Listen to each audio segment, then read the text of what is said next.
What's up, guys? It's Ricky here, and I got a game for you of Black Ops as usual. Of team deathmatch on Crisis. I want to say cracked, but I'm not too sure. I never really get this map. I've got this map only twice, and I've had the game's been out for about a month, and I've only played on this map twice, so I'm not too sure. And I'm rocking the SPAS 12. The SPAS 12, you gotta respect that gun. It is just amazing. Like, most people say, no, don't use shotguns. They suck. Well, that's because I think most people think shotguns suck is because they're used to the killing someone halfway across a map with the COD Modern Warfare 2 SPAS 12 and the pre-patch Modern Warfare 2 Model 1887s, which those guns were freaking badass until they patched them. Like in Favela, on that top building by where C was, on that top, what's it called? On the top that roof, I could shoot someone across that roof easily with a Kimbo. Not even aiming down the sights. I don't even think I need to have steady aim. Those things are so good. And I'm also using Hardline Pro. Hardline Pro is freaking amazing. Like, I always get such good kill streaks from it.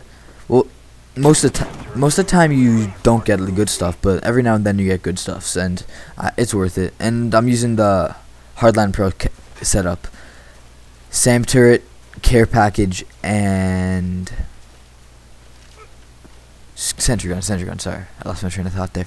And this gun, you just gotta respect. Like, it's amazing. Like, I've always been a shotgun kind of guy. Like, I've always loved shotguns. Like in World at War, double barrel shotgun with grip, sleight of hand, it was just fucking amazing.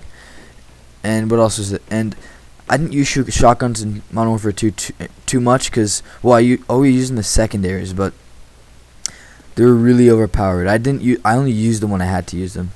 Like, they weren't as much fun. Like, I love just running around with a shotgun. Like, here, like, this guy thinks he got me, stun him, and then you just take him out. A lot of people, like, as I was using this game, after in the lobby, people were complaining, they're calling me, like, a pussy and shit, like, for using a shotgun. And, like, saying, oh, it's overpowered, takes no skill to a one-shot kill. But realistically, like, shotguns are just the biggest disadvantage to you. Because, think about it, they nerfed the shotgun so much because they didn't want to have a whole Modern Warfare 2 thing. Like, you have to be, like, pretty much right in front of them. Oh, I just make that guy sit down there, put the claymore right in front of him. Like, you have to put you have to be, like, really pretty close to him. And, like, here I'm pretty close to this guy, and I didn't even shoot. One of the things, there's two things that really piss me off in this game. One is RC cars. RC cars are just really annoying. Like, I don't understand, in no game should a 2-kill streak with hardline should be able to get you multi-kills. Like, I never use them. I use them when I get them from care packages. I usually try and change it when I get it, but sometimes I get unlucky and I have to use it. And the second thing I hate is when people try and play Modern Warfare 2 in this game. If you don't get what I mean, is like when they have noob tube on and RPGs as secondary. Like, I don't understand what advantage does that give you in this game. Like, it's just I don't get it. Like, if you want to go noob tube and shoot RPGs at people, go play Modern Warfare 2. Like, this game, I don't understand. They should have just left the noob tube out of it. Like, all it does is just angers people. And one of the things, like, I understand a lot of people saying that this Hardline Pro, it could potentially become the one-man army noob tube. Like, here this guy thinks he's tough, goes for 360 RPG kills because he's just that cool. But a lot of people are saying that Hardline Pro could potentially become the one-man army noob tube, but I don't see that, because it's like, it's more of a gamble than anything. Like, I've seen people really, they've gambled a mortar team and they've gotten a UAV from it. Not a UAV, spy plane. Like, majority of the time you get spy planes and counter UAVs, but a couple times you've got lucky. Like, in this game, I'm just gonna spoil it for you. I get towards the end, I get my 3-4-5 setup, and my sentry gun becomes a chopper gunner. What was it? It was a counter spy plane becomes a resupply, and then my SAM turret becomes a second chopper gunner. Like, it's really lucky. It depends. I don't know how it works. It just depends on how lucky you are, and if the game likes you or not. Like, and I've noticed shotguns, unless you're using the Olympia and sometimes the stakeout, they're never Actually, no, that just ruins my whole point that I'm talking about. But whatever. Like, this gun, it's never a one-shot kill. well, unless you're right in front. Like, I like how, I don't know why, like, it's like a semi-auto, but it's pump action. It's like, they completely changed the spaz from what it was in, Modern Warfare 2. Like, Modern Warfare 2, you shot, and then you pumped, and then you shot. But here, you just, like, it's like the striker, except with a bit faster, fire rate. One of the things, when I get called in my care package, I get really nervous, because, like, as you saw there, I just died, and I could potentially lose everything. But luckily, I spawned close enough to it, and I was able to secure my stuff and make sure that bastard didn't try and steal my stuff. So here, I changed my sentry gun to a chopper gunner, and I changed my spy plane to a, no, my counter spy plane into a, what's it called? To a resupply.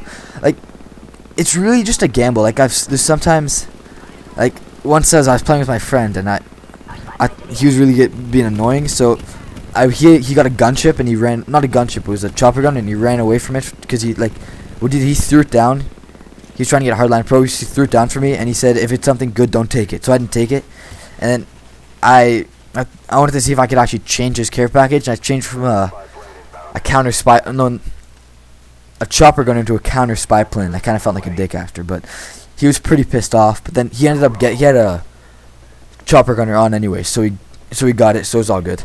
And here I get a second chopper gunner from changing it, but I don't get to call it in because the game ends and someone else had a chopper in the air. And you saw that I put a claymore down. Like, I've noticed that in this game, claymores, unless you have flak jacket on, which I usually 9 times out of 10 I use flak jacket, but I was just trying a different setup with the Hardline Pro. Like, I usually use flak jacket, but when I want to use it, when I'm playing the objective, like in headquarters domination, I always use flak jacket. But when I'm playing TDM like this, I'll use Hardline Pro because there's no use to flak jacket. Here I get my RC car, and you see how bad I am with it. Like, I cannot drive. When I have an RC car, I really feel Asian. Like, I'm not trying to be racist or anything, but I just cannot drive with this thing. And one of the things I noticed is claymores are unavoidable. Like, you don't even know when they go off. Like, you're like a really silent one though. It's not like in COD 4 and in COD 5. Not COD 5. COD 5 bouncing Bettys were impossible to avoid unless you had Bomb Squad. It's not like in COD 4 and Modern Warfare 2 and you're like, kick, and you can run away. That's my claymore impression, and there the thing just blows up on me. So the gameplay's coming to an end here. I called my chopper gun right as the game end. I don't even think I got the XP for it. So final score is 24 and 5, 4.8 ratio. It's pretty decent considering I'm running around with a Spaz 12. And guys, if you like the gameplay and the commentary, I'd appreciate it if you could subscribe. And I'll see you guys next video. Probably a dual commentary with like an insanely high score.